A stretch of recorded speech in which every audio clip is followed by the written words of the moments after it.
ముఖ్యమంత్రి ఎక్కడుంటే అక్కడే క్యాపిటల్ అంట. అంటే ఏంటి చేదస్తో నాకైతే అర్థం కావడం లేదు. ఎంతసేపు జగన్ గారు మాట్లాడిన పీస్నే తీసుకొని దాని మీదే విశ్లేషణలు, షోలు, వీడియోలు చేస్తున్నారు తప్ప అసలు ఏం క్వశ్చన్ కి జగన్ గారు ఆన్సర్ ఇచ్చారో అని ఎవ్వరు చూపించలేదు. అని ఆ జర్నలిస్ట్ అడిగిన క్వశ్చన్ ఆడియో దొరికింది, మీకు ఇప్పుడు అది వినిపిస్తాను. ఇది వింటే సిబిఎన్ గారే జగన్ గారికి కాల్ చేసి థ్యాంక్స్ చెప్తారు. మీరేమనండి. Seek legal sanctity to Capital Amravati. So far, Capital Amravati has not been legally. What he believes that legally doesn't have the. First of all, tomorrow you are the chief minister. You sit in a particular place, and the functionality would happen from there.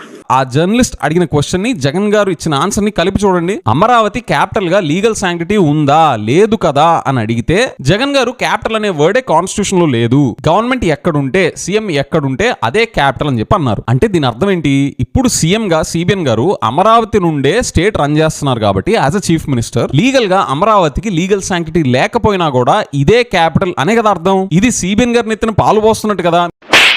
ఇక్కడ state capital వైపు positive గా జగన్ గారు comments చేసి CBN గారికి మంచి చేసేలాగా ఉంటే ఆ జర్నలిస్ట్ అడిగిన క్వశ్చన్ ని కట్ చేసి పడేసి జగన్ గారిని విలన్ గా చేసి చూపించడం వల్ల ఎవరికి బెనిఫిట్? ఆయనంత చక్కగా హుందాగా సీఎం గా ఎవరు ఎక్కడి నుంచి రన్ చేస్తే అదే క్యాపిటల్ అని నేషనల్ మీడియాకి హుందాగా చెప్తే ఇదంతా వదిలేసి మసాలా క్రియేట్ చేస్తారేంటి?